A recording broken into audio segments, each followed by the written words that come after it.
Glass landing inside of a toddler's diaper. The stunning road rage spanning 2 cities that caused all of this damage to the father's truck. Connecting the dots to multiple break-ins in Cape Coral. It's unsettling. It's at night, you want to sleep and you can't. This morning, law enforcement steps up security. New video showing the moment a 2-year-old was rescued from her father. Some parts of the Edison and Ford estates are still closed off after Hurricane Irma. Just ahead, how the estates has been preparing to let you back in. Live, the news you count on. NBC2 News Today. Time now is 6:30. Good morning, everybody. Thanks for watching us here on NBC2 News Today. I'm Clay Miller. And I'm Rachel Pierce. Let's see how our day is shaping up in the weekend, too. Let's send it over to meteorologist Jason Dunning for a look at your forecast. Good morning, Jason. Hey, good morning to you, Rachel and Clay. And the hits just keep on coming for us in southwest Florida in a good way. We're going to see another beautiful day with temperatures this afternoon back up into the 80s, so a little bit warmer. And that's the trend this morning. We don't have any 50s on the board for the first time this week. We do have some low 60s up around Arcadia, Lehigh Acres coming in at 62, and mostly mid 60s from Punta Gorda south through Cape Coral, Fort Myers, down to Naples. So we're going to start on the sunny side again this morning. Just a few clouds out there. Sunrise coming up at 7:38. Temperatures by 12 o'clock starting to break into the lower 80s. We're going to end up around the middle 80s today, with most communities warming up to around 83 to 86 degrees. A little warmer farther south if you're around Naples, but really temperatures still pretty comfortable. Humidity levels a little bit higher today, but not roaring back up, and that's the way it's going to stay as we head into the weekend. Some slight rain chances as we head through the next few days, but again, just very slight. A couple of small sprinkles possible across our inland communities today. Could see a couple of brief passing spritzes of rain on Saturday and Sunday. Not going to be a big deal. Of course, we got the time change coming up. A lot of weekend events. We'll focus more on the weekend outlook ahead at 6:42. Just into our traffic center, Lee County deputies are reporting a crash at Alico Road and South Tamiami Trail. I'm working to find out if any roadblocks are in place or injuries are involved, but expect delays in the area until this clears. Also, use caution on State Road 31. Deputies are reporting a disabled vehicle at Bayshore Road and State Road 31. Expect delays here as well. I'm Amanda Skripchak with your NBC2 Traffic Alert.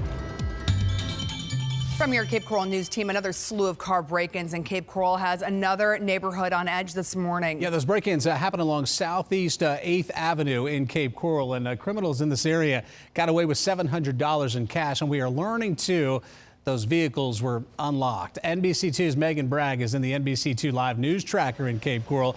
And Megan, no arrests so far? Good morning, Rachel and Clay. No arrests so far, and some people in Cape Coral are leaving their windows down and their cars unlocked, and that's how these crooks are getting in. The police are still looking for those suspects this morning. It all happened Wednesday morning. One woman along Southeast 8th Avenue says she had $700, her designer purse, and some gift cards stolen. Another man a few blocks away was taking out his trash when he noticed a suspicious person at his neighbor's car and called 911. That neighbor left his vehicle unlocked and had some loose change taken as well.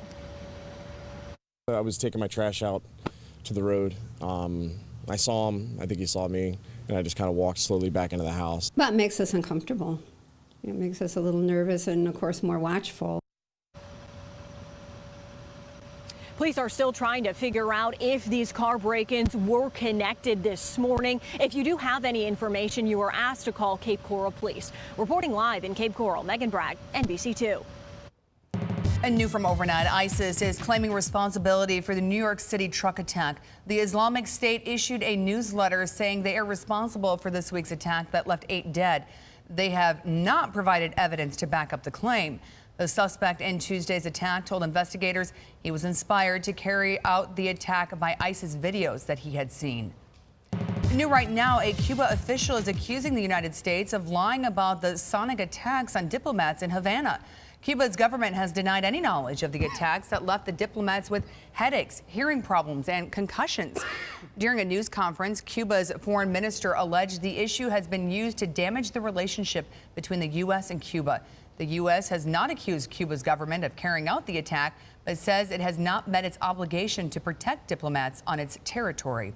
Today, Governor Rick Scott will lead a delegation of Florida utility providers to Puerto Rico. This after receiving an invitation from Governor Ricardo Rossello last month. Scott will issue recommendations to expedite energy restoration efforts.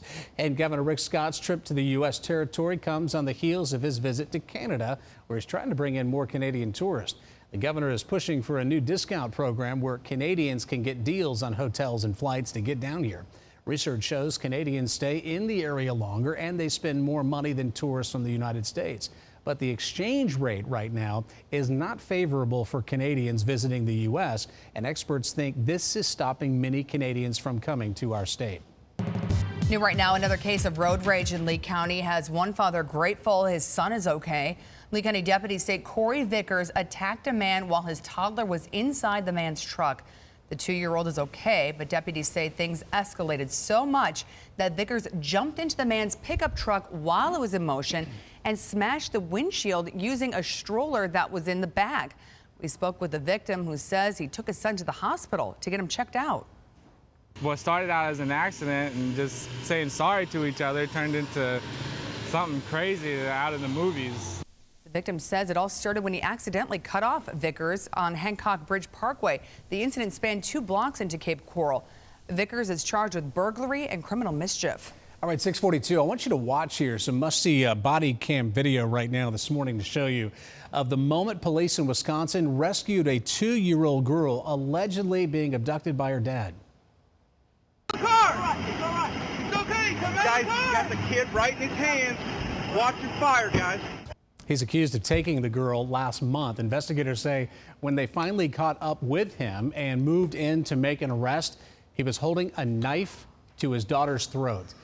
Eventually, police broke the man's window and the suspect handed the little girl to an officer. Good for them. He tried getting away, but was hit then with a stun gun. If convicted, the father may receive a prison sentence that puts him away for decades. That turned out okay. A Rhode Island community is mourning the loss of a teenager who died of a blood infection. This can be a warning to parents because the teenager went to the doctor after complaining of a sore throat. She was diagnosed with pneumonia and then sepsis, a blood disease that attacks the organs.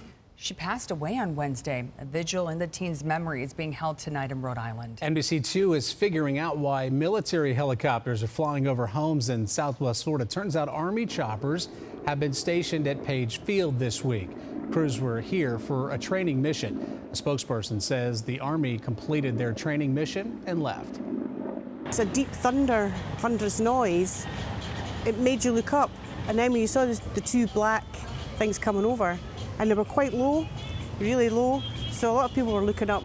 Yeah, Tracy, you're not alone. We had many people asking us about this. A spokesperson for Page Field says that the Army, once again, as I mentioned, completed the training mission. They're gone. We reached out to the Army multiple times to figure out, though, exactly what they were doing here, but never got an answer. Today, Houston is honoring their World Series champions with a parade. Houston beat the LA Dodgers 5-1 to capture their first World Series title in franchise history. The fire department welcomed the team back to Houston with a water cannon salute. Then the team headed to Minute Maid Park to celebrate the win and thank their fans. And new from overnight, the Texas governor's mansion was lit up orange and blue in honor of the 2017 World Series champion Houston Astros. Governor Greg Abbott also issued a proclamation declaring today as the Houston Astros Day. In the proclamation, the governor extended his congratulations to the entire World Series champions. And no school today for kids. No, the kids are out, so they get to watch that parade at 2 p.m. today. This Sunday, we're celebrating a very special edition of Meet the Press. The show is celebrating 70 years of being the longest running TV show. And over the years, the show has questioned countless U.S. and world leaders, reviewed, analyzed, and discussed the biggest stories captivating our nation. And you can watch a special anniversary show this Sunday right here at 10 a.m. Ahead at 6:46, pumping gas turns into a flaming task. Crews have been working for weeks to fix damage from Hurricane Irma. Just ahead, we take you inside the gates of the Edison and Ford Winter Estates.